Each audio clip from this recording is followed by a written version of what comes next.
Quero fazer uma meditação hoje de algumas coisas que eu acho que o nosso coração vai se acostumando e nós vamos perdendo a noção da grandeza, do que significa isso.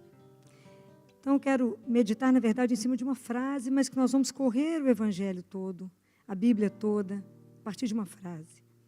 Jesus, no capítulo de Mateus, no capítulo 28, no versículo 20, ele diz assim: e eis que estou convosco todos os dias, até a consumação dos séculos. Eu acho que quando a gente escuta essa frase, eis que estou convosco, era para a gente tremer. Mas nós perdemos essa noção. Ou talvez nunca tenhamos tido a consciência do que significa um Deus conosco, vivo. Eu não estou falando de uma ideia, eu não estou falando de alguém que viveu um passado, eu não estou falando de uma ideologia, eu não estou falando de um sonho de alguém que já viveu lá 2000 anos atrás. Eu estou falando de alguém vivo hoje. Essa é toda a diferença. O que é andar na presença de Deus vivo? O dia que a gente escutar essa frase tomar uma consonância em nós, isso vai transformar o nosso agir. Maria, quando ouviu, o Senhor está contigo, e ela acreditou, transformou tudo. Se vocês acompanharem toda a história da Bíblia, eu separei várias passagens, para que depois vocês possam ler. Desde Noé, como é que Deus caminhou e fez aliança com todo mundo? Vocês sabem que o arco-íris é uma aliança. Cada vez que Deus Pai visse o arco-íris, ele nunca mais daria o dilúvio à terra. Se vocês forem acompanhando em Gênesis, como é que Deus conversava com Abraão? Como é que ele estava na presença, né? Como é que Abraão conversava com Deus, negociava as coisas com ele? É lindo de vocês acompanharem essas coisas, né? Vocês depois peguem para ler Gênesis 9, versículo de 8 a 11, para vocês poderem ver sobre Noé e Deus. Depois vocês vejam Gênesis 15, de 1 a 20, para vocês poderem ver sobre a questão de Abraão. E é tão lindo, né? Vocês verem Abraão dizer para o servo dele, quando vai buscar uma esposa para Isaac: o Deus a quem eu ando na sua presença, ele vai te encaminhar um anjo que vai te mostrar a mulher que será a esposa de Isaac.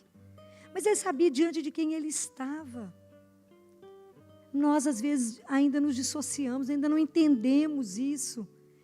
E aqui nós vamos acompanhar, ele conversa com Isaac, ele conversa com Jacó, ele conversa com Moisés. Se vocês forem acompanhando Gênesis, Êxodos, o livro dos Números, vocês vão ver coisas belíssimas, do que a gente poderia se chamar de teologia da presença. É um Deus presente, vivo, que conversa, que está presente, que caminha, que se interessa pela história do povo, se interessa pela nossa história, se interessa pela nossa vida. Como é que Deus se comunicava com as pessoas? Antes de Jesus, tinha as pessoas que ele conversava face a face. Depois ele vinha na tenda da reunião. Lembra de Moisés? Quando eles paravam o acampamento, Deus Pai precisava de conversar com Moisés, ele descia na nuvem. Tinha a nuvem na porta da tenda, Moisés sabia que Deus Pai estava esperando ele. Olha que coisa fantástica. Ele ia lá e conversava. E tem trechos que ele diz que eles subiram contemplar o Senhor face a face e depois comeram e beberam. Olha que coisa maravilhosa. Depois veio Jesus e aí era Deus vivo nos falando. Mas depois que Jesus foi embora, antes de Jesus teve o templo, né? Depois da nuvem teve o templo, depois teve Jesus. E agora? Como é que Deus fala conosco, né? Está escrito na carta de São Paulo aos Coríntios, no capítulo 3, no versículo 16, e são coisas que a gente precisa ouvir. São Paulo diz assim: não sabeis que sois o templo de Deus, e que o Espírito de Deus habita em vós? Se alguém destrói o templo de Deus, Deus o destruirá, pois o templo de Deus é santo, e esse templo sois vós. Como que nós não temos consciência que somos templo que Deus habita? Você já imaginou o dia que a gente tomar consciência que habitamos, que Deus habita em nós? Qual o cuidado que nós teremos com esse corpo? Como é que vamos orientar um adolescente sobre o corpo dele? Como é que nós vamos ter cuidado em não prostituí-lo de nenhuma forma? De como é que a gente se comporta na presença de um Deus?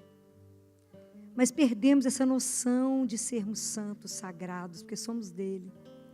Então cuidamos mal de nós mesmos e cuidamos mal do resto, não é? Porque não tem o devido respeito uns com os outros, porque não sabemos que ali Deus habita. Por isso vemos tantas coisas, né?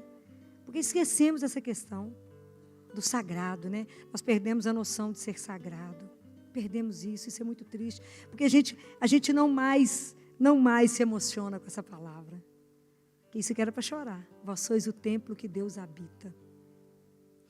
Muito bem, se somos o templo que Deus habita, e que se eu preciso ser transformado nessa relação com o Pai, como é que eu faço para que eu possa viver uma nova consciência?